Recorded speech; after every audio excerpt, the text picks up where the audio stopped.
Almost a year and a half into lockdowns, it's important to look at how our politics and our government are affecting the future of the country and our young people. Have they been left behind? Or are they moving ahead of us, already laser focused on solving the stubborn issues that have tripped up other generations? If our guest this week is any indication, they are essential to strengthening our politics, giving us new ideas and making sure our democracy continues to inspire people at home and abroad. This week, I'm excited to be joined by Victor Shi. He's the youngest delegate for Joe Biden in 2020, and he now is a member of the Politicon family. He co-hosts Politicon's Aiken Politics with Jill Wine-Banks. It's a podcast looking at our laws, our government, and our politics through a multi-generational lens. Can Victor and his demographic inspire the country, preserve our voting rights, and keep expanding our liberties before it's too late? And I'll ask him, how the heck are we going to get along? Where do you live?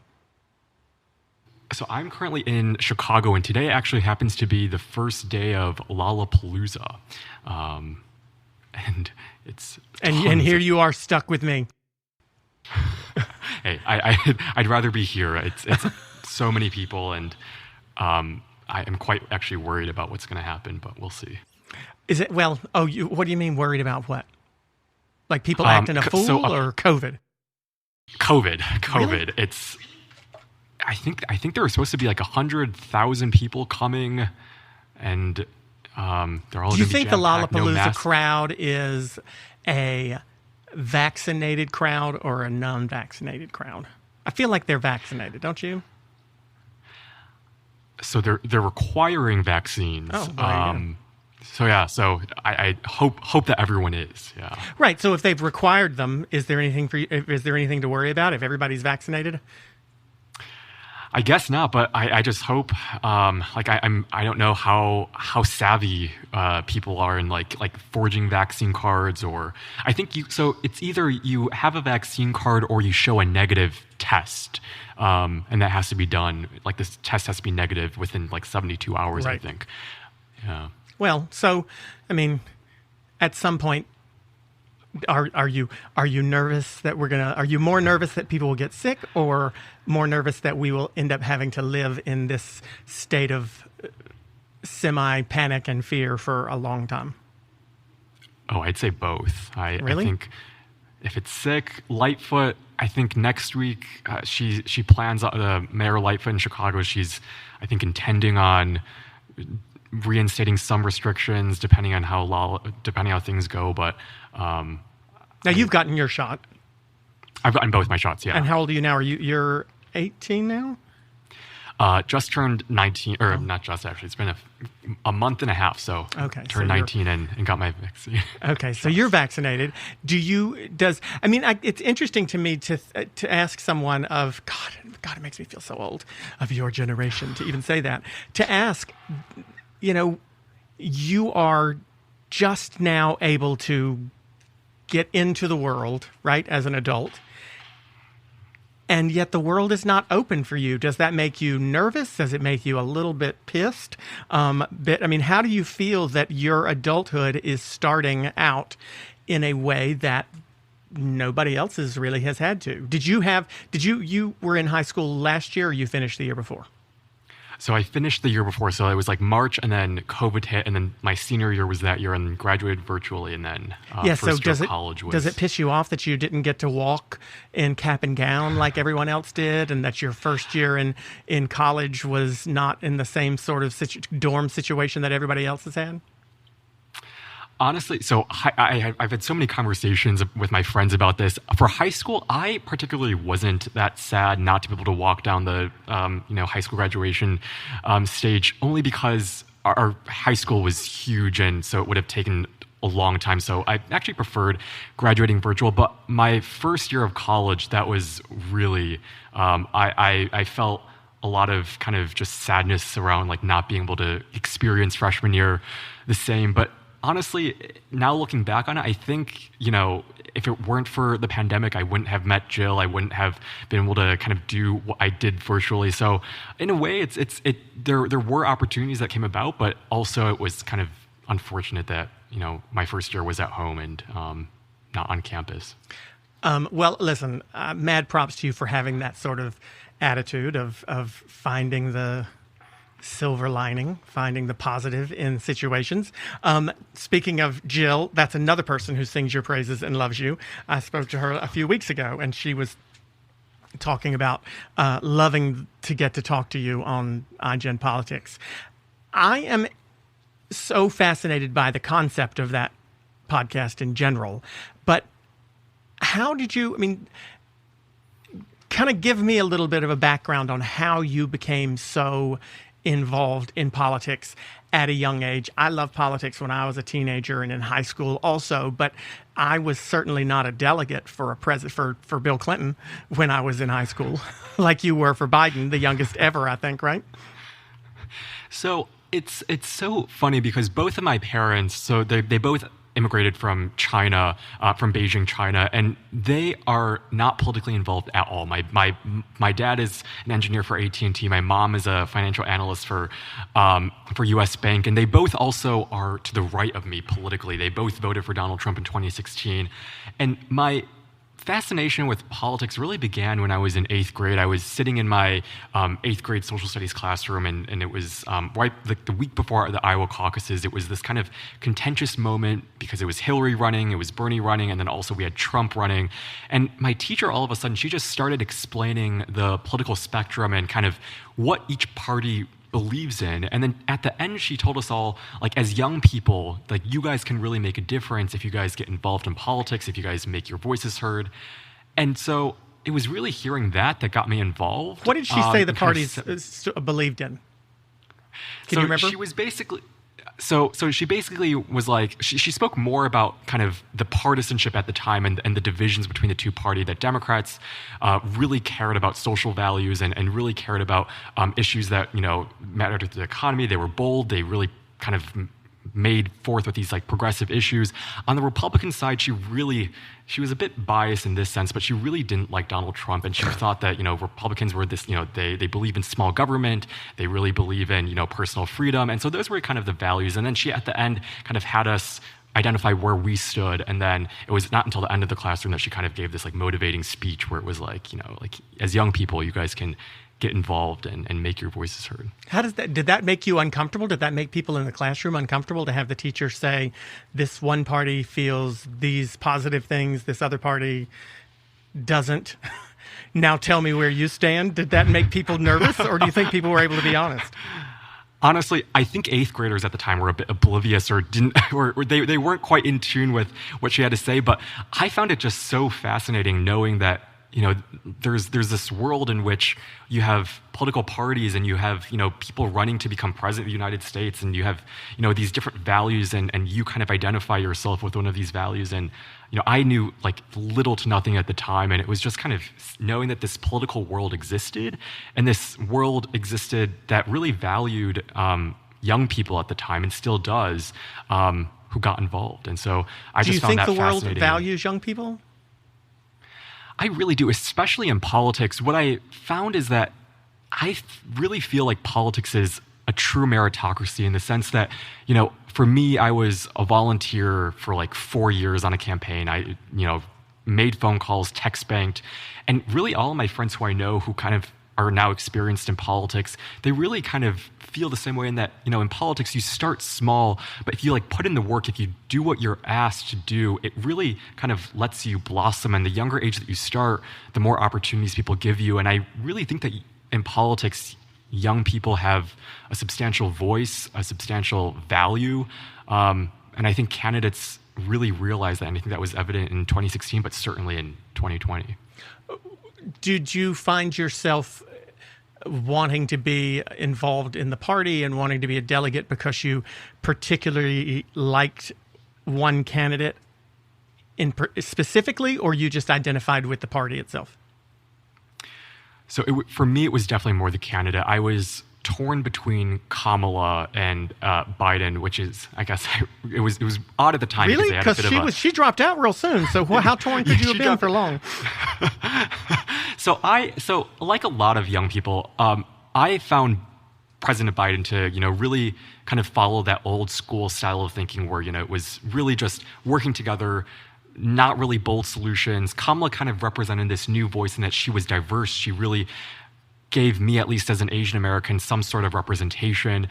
And as the primary went on, I think it was for me kind of knowing how big of a threat Donald Trump posed and kind of knowing who could beat Donald Trump. And for me, after kind of seeing the evolution of Kamala's campaign, seeing Warren's campaign, seeing, other campaigns kind of crumble as the primary season went on, I thought that Biden really had the best shot of winning against Trump. And so that was part of the reason why I ran to become a delegate, but also because I thought he had the values that would help him win. So you didn't necessarily, so it wasn't enthusiasm for him so much as we need this guy because he's the one who can beat Trump. Right, yeah. That worked this time, right, for him. Do you think it doesn't usually work though, does it? I mean, what's a more powerful motivator? A candidate who inspires people to follow them, or running on a platform of anti the other side? Does that question make any sense whatsoever?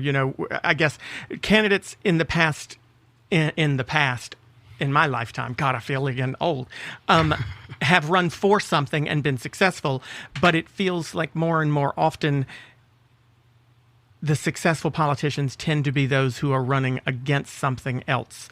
Donald Trump was running against Barack Obama and Hillary Clinton and the scary socialist liberals who were trying to turn us into Cuba. Did you not follow Biden for some of those same reasons because you just didn't like Trump? So it was at first I thought, when I first ran to become delegate, or when I first got involved in his campaign, it was really kind of knowing that Joe Biden could beat Donald Trump, and that it was, we're against Donald Trump, and, I just want to see Donald Trump out of office. But I think it's so interesting because the 2020 election, as I kind of now look back, it's so clear that Donald Trump, I think, could well have won if it weren't for his incompetence and his lack of, I guess, character and responsibility. And I think as the campaign went on, it was not so much more that I agreed with Biden's policies, but I think it was just the moment that our country found itself in. And what I mean by that, I think, is just, after going through so much in the pandemic, after going through so much vitriol with Donald Trump throwing names at, his political opponents, for me, it was just Biden's outlook on the world as the campaign went on, his vision to unite America. And I think, it sounds a little bit, at the time, I guess now looking back, it sounds a little bit kind of maybe naive to think that that was possible. I think really in the moment, his vision of, or at least his intentions of uniting the country at the time was really powerful. And that's, I think, a big reason why people voted for him, and I think why young people thought, even though I don't support his policies or he's not so much, against Donald Trump, we just need change. And I think Biden offered that in some way by uniting the country. Do you still think that? Well, you said you thought it was maybe naive. Do you think today that it was naive, or do you think he's done that? So I'll look toward voting rights on that. I think the other day he said, we can out-organize voting rights. And, he gave this big speech in Pennsylvania, and it seems like he still holds on to a lot of his experience as a senator when I think bipartisanship and consensus was possible in the Senate. And I just feel like in so many people who are involved in voting rights, so many young people who think in terms of bold solutions, systemic reforms, just think that his rhetoric and isn't really matching his actions, or I guess his actions aren't matching his rhetoric. He still is hesitant about getting rid of the filibuster. He's not so much he still believes that bipartisanship is possible, but I just don't think that's possible anymore. And I think at some point he's going to have to confront that reality of, Republicans are going to keep doing what they're doing. You've sort of cherry-picked voting rights specifically, but that's sort of ironic given that just this week he and 67 senators voted for, well, he didn't vote for anything, but you know what I'm saying, 67 senators voted for to progress his infrastructure package.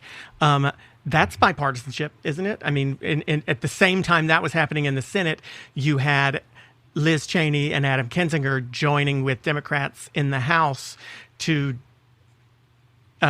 investigate the insurrection on January 6th. I mean, doesn't it matter the lens you look at it through? I mean, if you want to be able to make the argument that Joe Biden is wrong and there is no case for bipartisanship, yeah, you can put your blinders on and look specifically at one particular issue about not getting rid of the filibuster. But if you want to make the argument that, okay, maybe he's not wrong, 67 senators getting together and voting on anything, 17 Republicans joining with Democrats to vote on anything is certainly hasn't happened in the last 12 years that I can think of. Yeah. Mm-hmm. Yeah, no, I think you're right in that respect. But I would also point out, just how long it took to get to this point. It was a key procedural vote, from what I understand, and I think just Biden at first proposed this massive infrastructure plan that included, human infrastructure, these kind of going beyond what we call traditional infrastructure. And it got a lot to get to the point of where we are. It got a lot of trimming, a lot of cutting, and I guess, did get 67 votes. But I think just the fact that, we've made this meme of, infrastructure week, infrastructure day for more than 2 years now, that it took us 2 years to reach agreement on something as simple as, I think, infrastructure. Well, it took us sad, and it took us 150 days to reach agreement. I mean, this has only been 150 days in the Biden presidency, right? He can't be blamed for the other sitting on your hands time, right? That's true. Yeah, no, that's true. And I guess, it's just, if it takes something as simple as infrastructure, 150 days to work out, or so much negotiation, and I think that infrastructure is something simple. I think infrastructure is something that improves people's lives.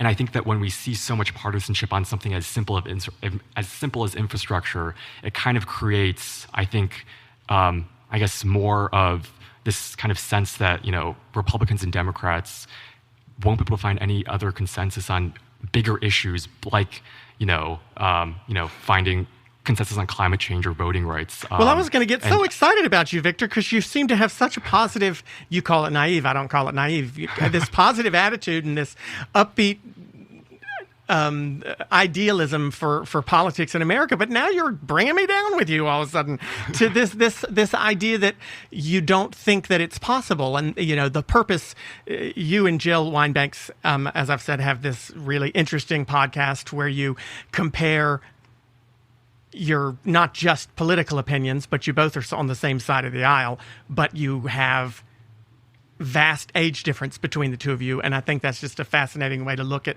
issues. Here on this show, we ask how it's possible to get along, and I'll ask you that more as we go on, but I sometimes wonder if people want to.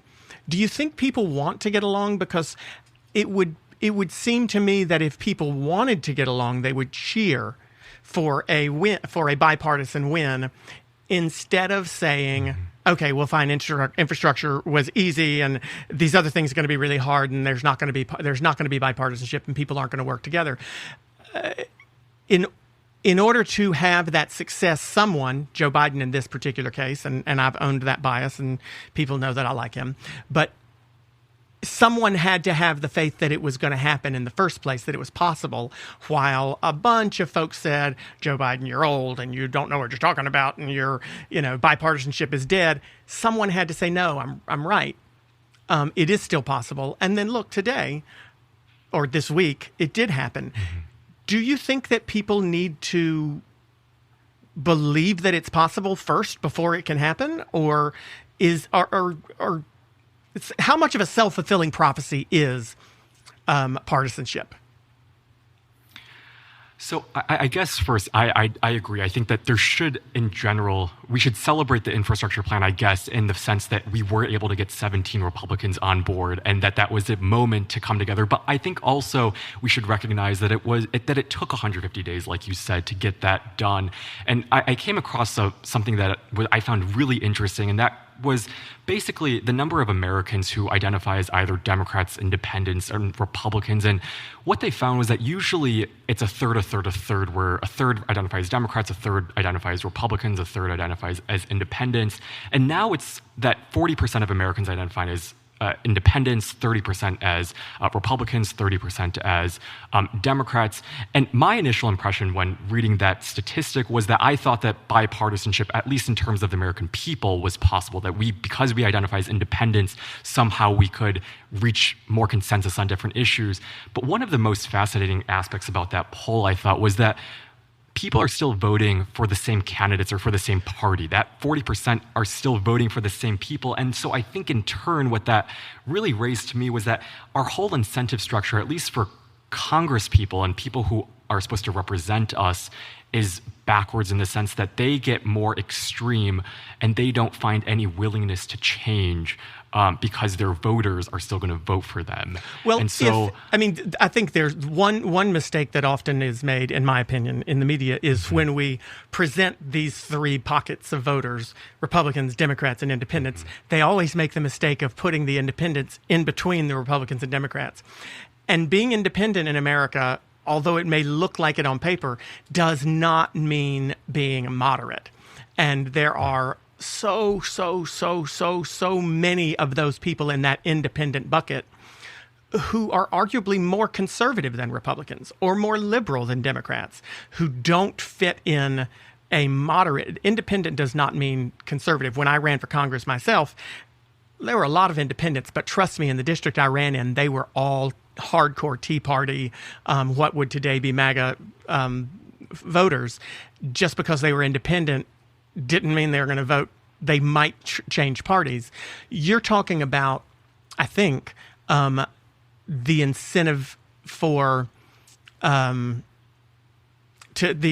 reasons that we need to change some of the structural components of our voting system, our electoral system. How did you feel about Joe Manchin's compromise proposal that he presented in the Senate about a month or so ago? Regarding voting rights, right? Right. So I thought it was a step forward. I thought a lot of what he included was, I think, a good faith effort to reach across the aisle.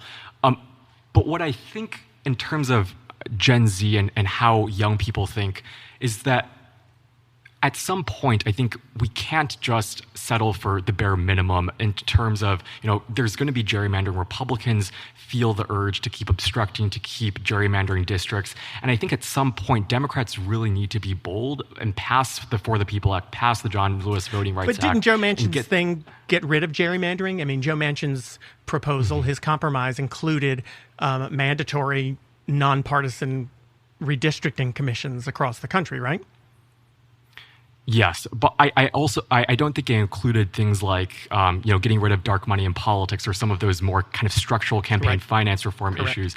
And it was really interesting because when we talk about democracy, and for me specifically, I think I had the fortune of working with Larry Lessig my junior year of high school on democracy issues. And I think he really kind of put it best when it was, when we think about democracy, it's not that it's like the most, I guess, important issue. It's just that we need a representative democracy if we want to achieve things like climate change and other issues. And so I think when we talk about reforming democracy, we have to include everything. We have to go bold.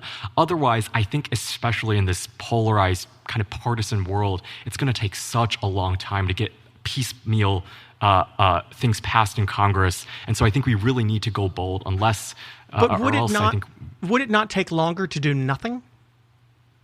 I'm just pushing back at you here for fun. And I know Jill occasionally does the same. Would it not take as much time, even more time, if nothing was done? So give me, because you've talked about voting rights, so I want to stay on that for a second.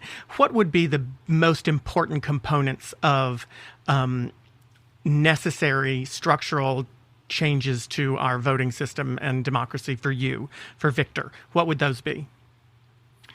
Making Election Day a holiday, I think really gives everyone the ability to vote, makes it an even playing field. But I think we have to go even more kind of systemic, reforming our campaign finance system, thinking of different ways for voters to, contribute differently. There's been different proposals like a small donor matching program where we really incentivize, instead of these big donors, more smaller donors, really getting regular people involved. I think we really have to change how we think about, our ballot system. New York City implemented ranked choice voting. That I find fascinating in terms of kind of looking at how we can change our ballot structure to get more people involved.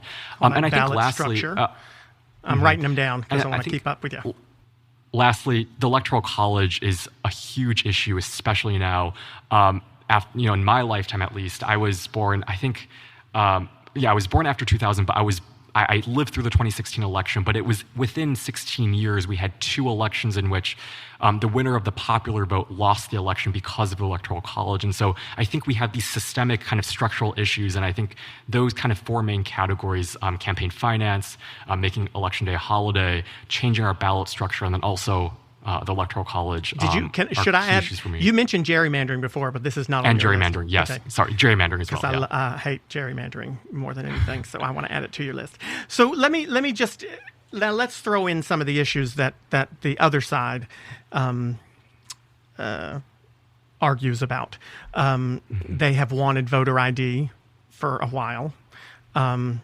Wanted to make it more restrictive. They have wanted to do away with mail-in balloting.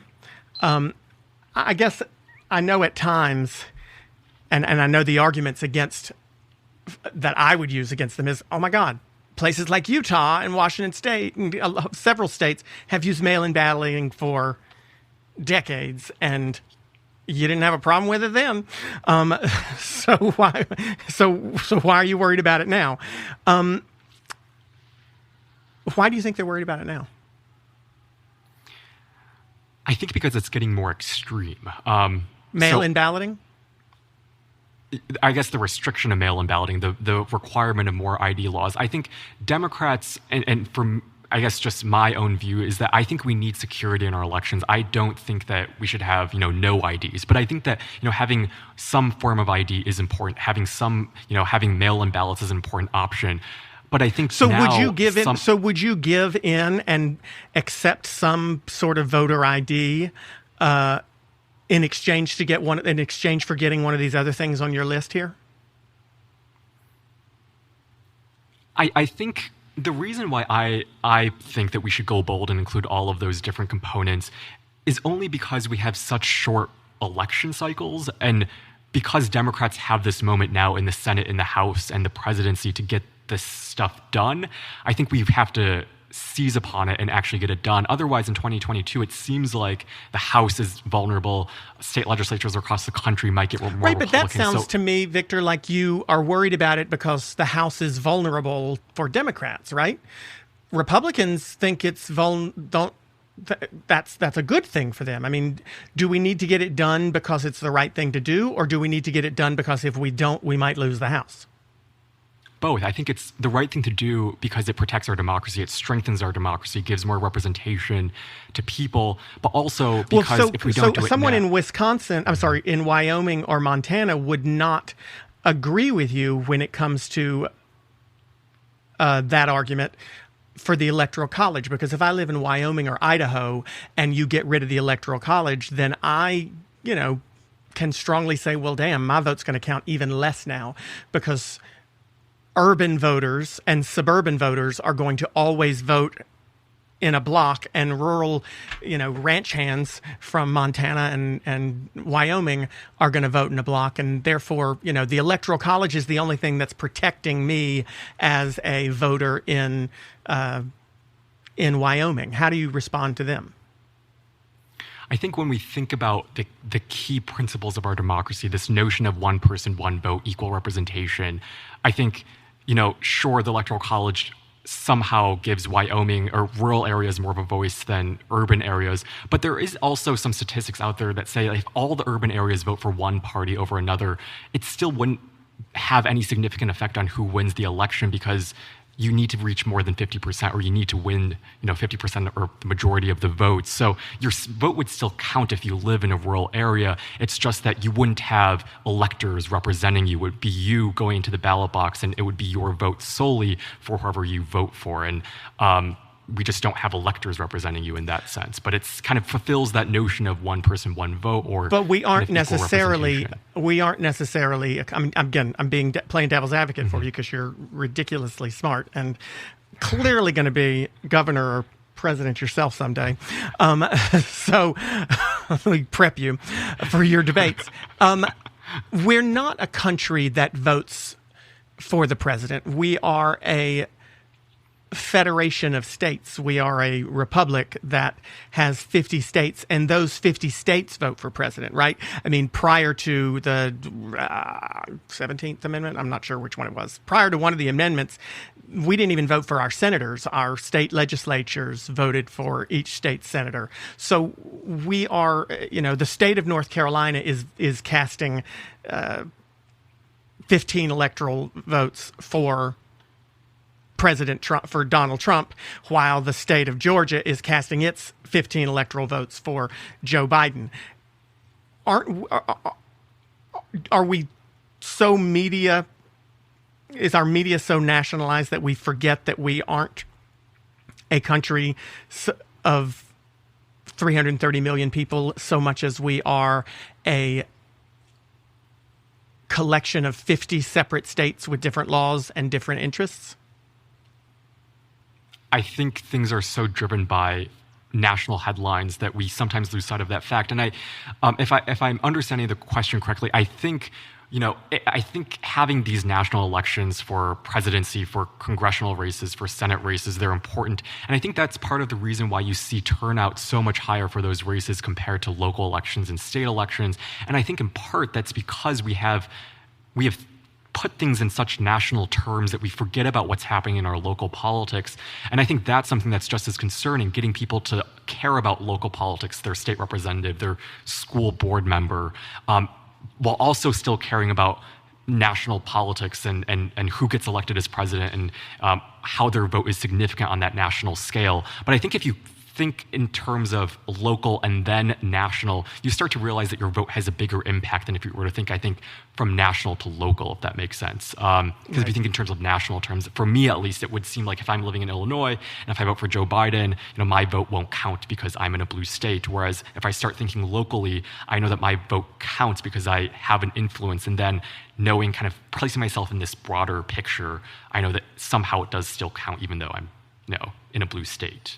So I want to go back to your list. I've got 6 things: national holiday, campaign finance, ballot structure, electoral college, gerrymandering. If I said to you, okay, well, we're going to have to take electoral college off of this list simply because Congress can't change that. That's a constitutional issue that has to be amended. The Constitution would have to be amended. And I'll give you the national holiday if you'll give me voter ID requirements in every state. But I can't do anything about campaign finance right now. So I get voter ID, you get the national holiday, well, tell you what, I can do something with finance because it's national. I can't do anything about ballot structure because I have to leave that to the state. But I'll give you the holiday, I'll give you campaign finance, and I'll give you gerrymandering reform if you give me voter ID. Are you saying you wouldn't be okay with that? Well, I guess my one question, what type of voter ID would, because if it goes like right now, right, it's one form of voter ID, it's, driver's license, some sort of kind of certification that you're a citizen. Is there any additional voter ID you would add to that list? Sure, we can give you other voter IDs, and we'll also make it free to get them, and we'll make them available to everyone at their local post office.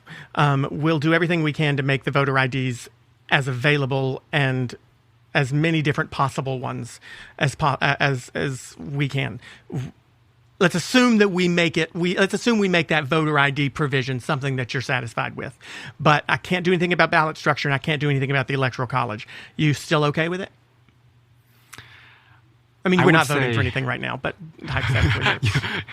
I would say, okay, so that's not what I prefer right now, only because knowing what's happening in state legislatures across the country, that they're still being aggressive in terms of restricting votes. And unless I think Congress can enact something so sweeping and so large in scale and scope that it can counter what state legislatures are doing, I'm not sure I would quite be satisfied with that exchange. I think if we so then the alternative, though, is to do nothing, right? Because right here, you got your holiday, you got your gerrymandering reform, and you got some sort of campaign finance reform. But if you don't take this deal, I'm taking it off the table and you can walk away with jack shit, right? So, but it sounds like you're willing to say, well, then I'll take nothing. I think we can do something, but that requires Democrats like Manchin and Sinema to actually, I guess, vote to get rid of the filibuster, really use the tools available in the Senate. But Joe to get Manchin that just done. offered all of those things. He offered the holiday. He offered the gerrymandering reform. He gave in on voter ID with some guardrails, obviously. But it didn't go anywhere. I mean, I guess the point is, the question I'm really trying to ask is, do we want to get rid of the filibuster simply because we don't want to ever have to work with the other side at all? I mean, it sounds like the alternative here is either I get everything I want exactly the way I want it, or y'all can just go screw and I'll wait and hope to God that I get power at some point again. I mean, is that so? So when we ask our title question, how the heck are we going to get along? The answer to me seems right now, and I'm not putting this on you, but I'm thinking about this transportation compromise, and people on the far left, like AOC and Rashida Tlaib, have said, good luck getting this to pass the House. Peter DeFazio, who's the head of the Transportation and Infrastructure Committee, has said, this is not near good enough. I'm not going to vote for it. I'm against it. And I think, well, the alternative, though, is to get none of that money. Like, you can either take $1.5 trillion or you can take $0. And it sounds like Peter DeFazio and maybe you and some folks who agree with you will take the zero. Is that what I'm hearing? I think so. We'll settle for something small, but I think for people like me, for young people, for people who really are pushing President Biden to be bold and pushing members like Manchin and Sinema to be bold, is just rethinking how we think about politics, especially in this moment right now.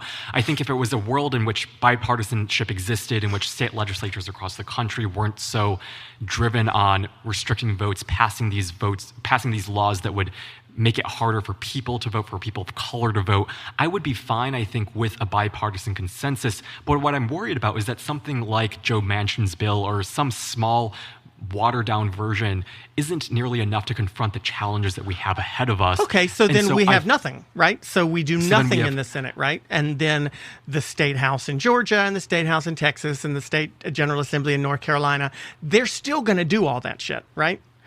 Some of these states that are passing incredibly restrictive, and I agree with you, very restrictive voter denial. It's not voter access. Keeping ballot access very restricted. They're still going to do that, right? So I guess I hear what you're saying about we need to do something big enough to counter that. But if the alternative is $1.5 trillion or $0, knowing that we don't really have any control over what they do at the state houses, right? We can't. As much as I'd love to walk into the North Carolina General Assembly and get rid of our Republican-led speaker and Senate Majority Leader, I can't. And they're going to pass what they want to pass. I can't control what they do, but I can control what I do in the Senate or the House in the U.S. Congress. 1.5 trillion or zero. What's your choice? So I guess the obvious answer is 1.5 then. But I think that this whole conversation that Democrats are having in terms of thinking bold, really pushing forward these big packages, I think at the end of the day, if we do get something like Manchin's bill passed or this $1.5 trillion bill passed instead of the original price tag, I think $3 trillion, we'll settle for it. But the conversation that Democrats are having, that young people are having now, is to, I think, change how we think about when we are in power. I think we need to confront these systemic issues head on, or else I don't think that we have time to do it. If Democrats lose the House in 2022, we won't have any chance. So I think we'll in power right now? Are we in power because we have a majority of people who agree with us, or are we in power only because there are really only two options and you either have to put an R behind your name or a D behind your name? And folks like John Tester and Kirsten Sinema and Joe Manchin chose the D over the R, but they don't really agree with the Cory Bookers and the Bernie Sanders of the world. I mean, if we had more than just those two letters, would they be Ds, or would they be, whatever the other options were? Should we have more than two parties? Honestly, I think that we should have more than two parties. And part of the reason, I think, is because of that issue of, I think we think of in terms of Democrats, Republicans, Independents. But sadly, I don't think, or I guess Democrats and Republicans, but, I just don't think in our world right now, we become so polarized and so partisan that that's, I think, the reality that we're living in, and that we separate ourselves in these two camps in Republican and Democratic terms. And therefore, that's what power means to us now. And so I think we have to kind of use what we have. I don't think, a third party is really going to be successful, but until that happens, I think we have to deal with the camps that we're in and kind of try to use where we fall in the best way possible. And I think for Democrats, that right now is, unfortunately, because of the slim majorities we have. But is it fair to look at someone like Joe Manchin or Kyrsten Sinema and say, just because they chose to have the D behind their name, they're bad Ds because they don't agree with Elizabeth Warren, or they're bad Ds because they don't agree with Cory Booker? I guess in that same situation, I can't. Trump himself came out just today criticizing a whole bunch of people in his own party for daring to sign on to this infrastructure bill, calling them rhinos. We've heard that, and I guess dinos too, but I hear rhinos more often. And I think to myself, would you really rather them not be Republicans? Would you really rather them take that R and get rid of it and put a D there instead? Do we not need to stop expecting everyone to groupthink? Isn't it okay that Joe Manchin is? Shouldn't we be thankful that he's a Democrat on some issues, even if we don't agree with him on all of them? Well, I don't think we're expecting him to be a Democrat on all issues. It's just the issues that I think are challenging our country the most, like voting rights, like climate change, like infrastructure. Challenging the most to you. Do you think that voting rights and climate change are the most important things to your parents?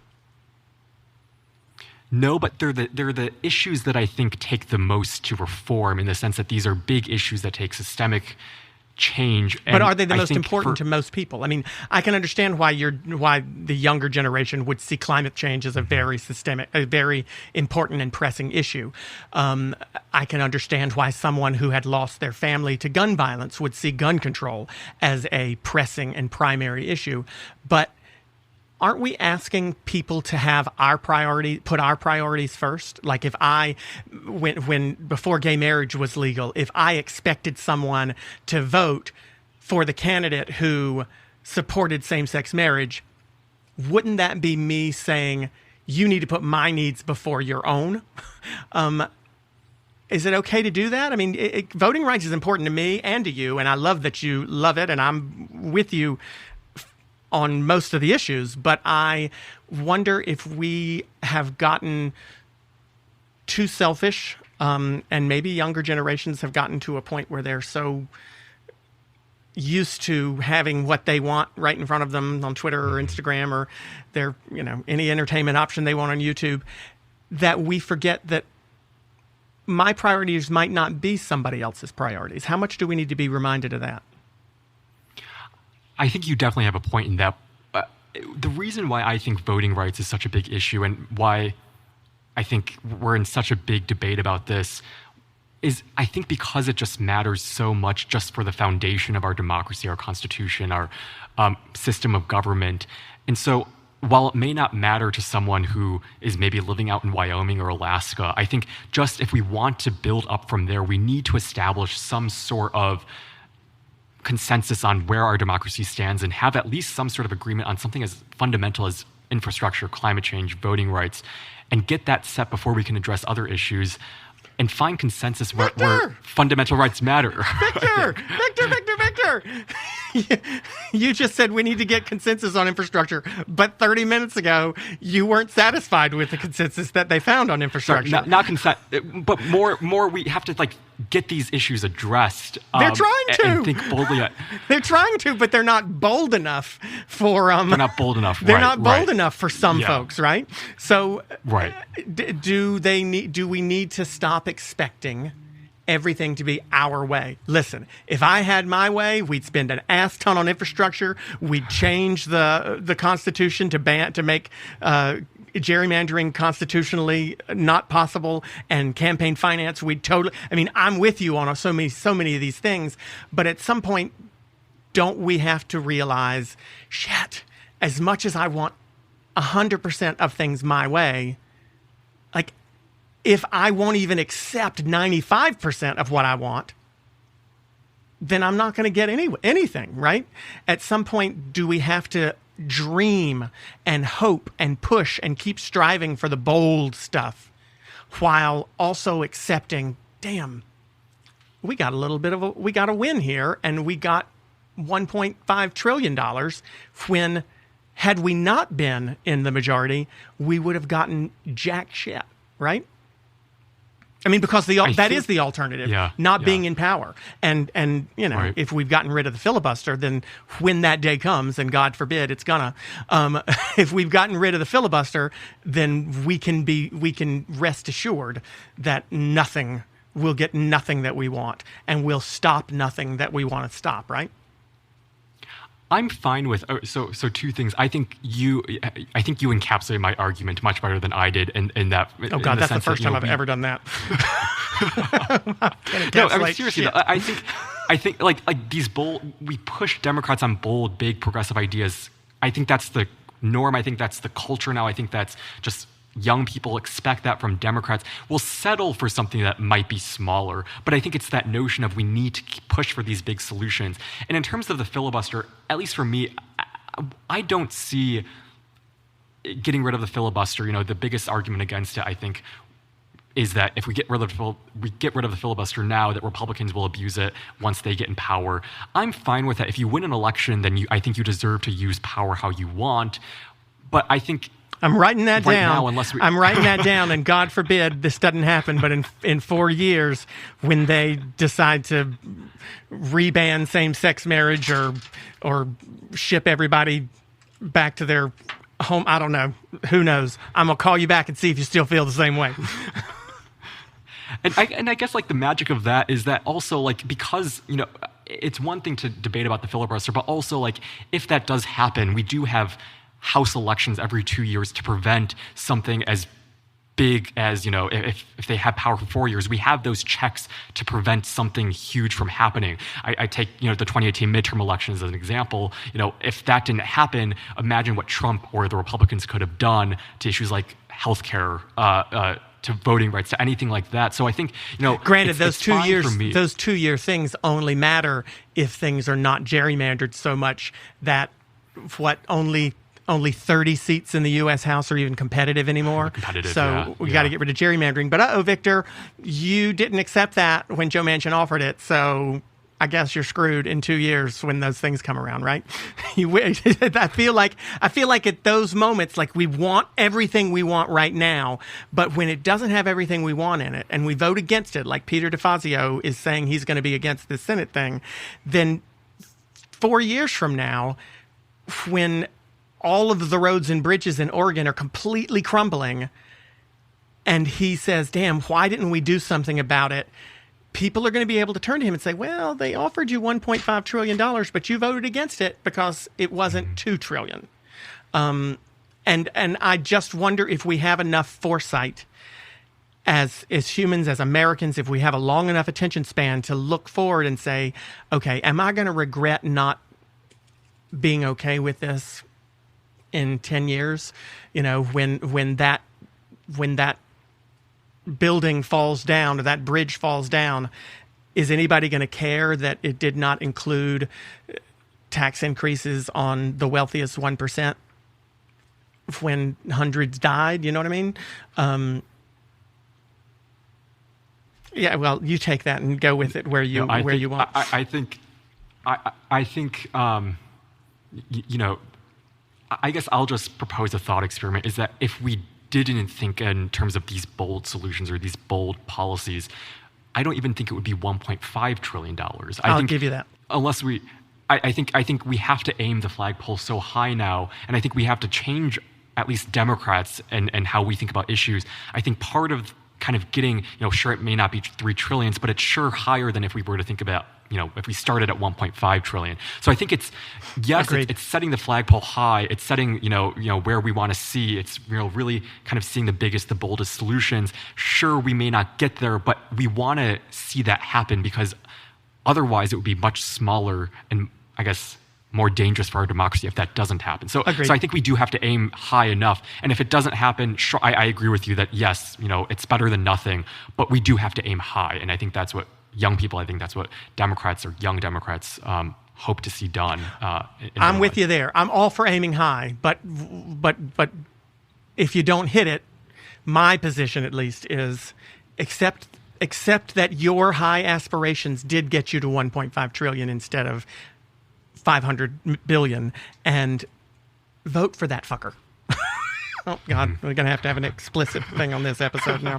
I want to quickly move. We had a lot of good questions for you because people know you from the other show. And I'm going to see if I can narrow them down to just some of the best.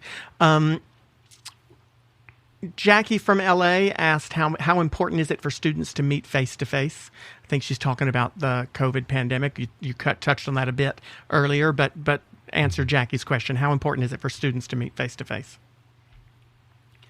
So I dreaded online learning. And every single one of my friends also dreaded my online learning, because I think there's this special connection for students when they do interact in the classroom. And I think when classrooms are conducted in a way that really encourages collaboration and working together, it's just, you can't really replicate it on Zoom, even if you're in breakout sessions, or even when professors or teachers try to get people to talk. It's just not the same. And I think any form of in-person learning and face-to-face interaction is good in the sense that it builds our social skills, in the sense that we are able to see friends, but also in the sense that we get more out of our education and we learn more just by being around each other. And I know now with COVID, it seems like we're gonna have to wear masks indoors and kind of really take more precautions indoors. But I think that essence of face-to-face learning, I am all for schools taking precautions, but I think students do need to be back in the classroom this year to get that experience of in-person education, being able to talk with people face-to-face. Nina from San Diego, should we be worried about the power of tech companies? That's a really good question, because, I often get asked, and this kind of relates to this question in the sense that, it's sometimes hard to distinguish between the difference of, millennials and Gen Z, because millennials are more kind of, they grew up in this digital age where it was something newer, whereas Gen Zers, social media is like our second language, and we use social media so much and so frequently, and it's become our sort of brand that, I don't think that we could live without social media. On the other hand, I think that because of the amount of power and the amount of misinformation that spreads on social media, it's one thing to use social media for organizing for politics, to think about our own brand, but it's another thing, I think, for social media is to be abused by, conspiracy theorists, by groups, and then for that misinformation to go farther and then in turn, disrupt, how people think, our democracy. So I think there needs to be some regulation. I'm no expert in how to reform that, but I think that in some way we need to somehow root out that misinformation, prevent that from happening on social media platforms, because it goes far and it spreads much faster than truth. Jason from Boston, big cities this week. Jason from Boston, political commercials strike me and my friends as so fake. What do you think the best ways for politicians to communicate with younger generations are? Oh, I totally agree. What comes to mind is, our attention spans in terms of the younger generation. I think for Gen Zers, it's 7 to 8 seconds. What I found really interesting is if you were to look at, I know it's, good God, that is just, isn't that a little depressing for you? It is, but I think, if you were to look at one of the things I really noticed once President Biden took over was the amount of what they call on Instagram Reels, Reels, where it's just short 5, 6, 7 second videos of President Biden saying something. I think things are changing to adapt to that attention span. Of course, I think there are downsides to that in the sense that, if you're presenting a complex news articles, you can't get that down in 5, 6, 7 seconds. Well, that's why you just read the headline. Right, right. But in terms of how we organize, in terms of how we reach people, communicate with people, I think, getting things down so that it's accessible, so it's engaging, I think we're really starting to change that because of young people, and I guess because of our shorter attention spans. But I think for political ads, we're really starting to see that change, and I think you can see that on President Biden's social media page. It's no longer the 2-minute long videos; it's just short 5, 6, 7 second long videos. So which means that when 20 years from now, when I'm 60 something and you're 40, that will mean that the attention span will be what, 2 seconds? Is that essentially where we're headed, you think? Go back and look at magazine ads in the 60s and 70s, and they included so much copy, like a full explanation of what every product did, and slowly we got less and less. How much less can we get if it's really just 5 or 7 seconds now? Isn't the obvious next step that my grandkids will have attention spans as long as a blink, right? As long as a blink, but I think because we grow up in such a digital, driven society, and we grow up on social media, our attention spans are shorter unless, we really promote the kind of idea, the habit of, I think in the classroom, critical thinking, reading, looking beneath the surface of just what you see on Instagram, on headlines. And so, do you think your generation is better at doing that than others? Because if you look at some of the conspiracy theories and the misinformation that gets spread on places like Facebook, I'm thinking of COVID stuff or QAnon type stuff. Do you think that the younger generations are better at being critical thinkers than older generations are? Here's what I say. I'd say that younger people look at issues not from one lens. We try to seek out as much information as possible. This really struck me after the Black Lives Matter, or after George Floyd got killed during the Black Lives Matter protest over the summer. The amount of people who I saw and my friends who weren't politically active before, but as a result of those protests and that movement, they started posting stories. They started posting, different infographics on their stories to get this education out there. And when we talk about climate change or racial justice, we realize that we can't just think about things in one lens, in the sense that you have to include different genders, different races, different perspectives in the conversation, or else you have an incomplete view of that issue. And so I think, in terms of whether or not we're better critical thinkers, I'm not quite sure, but what I think that we are better at is including more perspectives and seeking out more information from different people, from different backgrounds, from different demographics. Christian from Nashville, last one. Could the Republican Party ever win you over? On issues when it pertains to truth and facts, I'd say someone like Liz Cheney, if it had to be someone like Liz Cheney and Adam Kinzinger over someone like Jim Jordan or Kevin McCarthy, I think yes. But if it were, something like Republicans, Democrats, it would have to be, if a Democrat did something so, horrific or so abhorrent, maybe. But I'd say it takes a lot for me to get persuaded by Republicans just on the issues, because they don't acknowledge truth and facts around January 6th and just basic tenets of our democracy and Constitution. The current Republican Party in its specifically in its MAGA state. But President Eisenhower would have been a Democrat today, and President Kennedy would have been a Republican. So parties do flip their quite a bit when it comes to their policy positions. I gotta say, so my one of my last questions for you is what's the first office you're going to run for? Do you know? Oh God, that running for office is a little scary for me. I don't know. It's kind of the thought of having been on, a campaign and having, helped President Biden's campaign over the fall and taking my first quarter off. It just seems like there's so much work involved. I'm not quite sure what office I'll run for, which the first one will be. It seems like a really cool process, but I guess the thought of a young person, I'm 19 now, I won't be able to run for office, until at least after college. I'm not thinking you could run for House right now. That's true. That's true. But I don't know. It seems daunting as a 19-year-old to run for something as big as the House. And I prefer Trust me, as someone who's run for the House, the stupidest person on the campaign, is the candidate at all times, always. The dumbest and the most incompetent is the candidate in every situation. Mine, of course, especially included. It's only a lot of work if you hate having to raise money, which is a pain in the ass, and no one should have to do that. But we're going to fix that because we're going to figure out a way to compromise and get it through in something. But if you're good at speaking to people and having conversations with them and expressing your opinions, it's not that much work. And you're very, very, very, very, very, very good at that.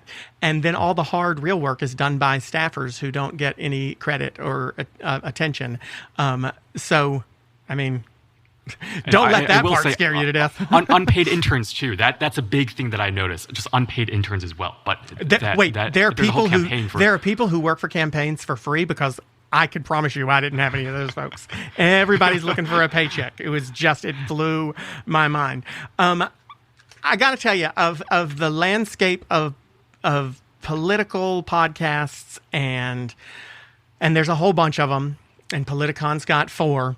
I got to be honest, I think your show with Jill Wine-Banks is one of the most interesting and unique and important, really, conversations, because I've said many times I don't believe that our divisions in America are any more so based on politics or based on race or based on gender as much as they are based on generational differences. And to hear the two of you who come, like I said before, from similar political backgrounds in policy wise, have discussions about these things is fascinating. So anyone who's listening right now, if you haven't already listened to Aiken Politics, please check it out.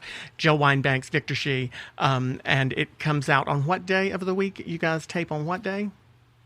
So we usually tape on Tuesdays, and then it comes out on Wednesday mornings. Yeah, midnight or so on Wednesday, late on Tuesday night, early on Wednesday.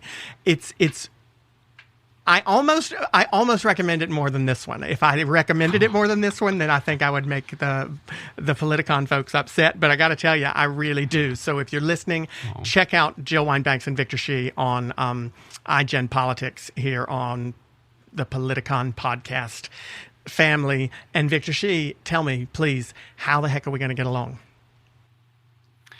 I think it starts by listening. I think we have to listen to each other, but I think also we have to be clear-eyed about where we are as a country and the solutions we need to get passed. But I think listening is first, I think for me, the biggest way to get along and see where the other side is coming from.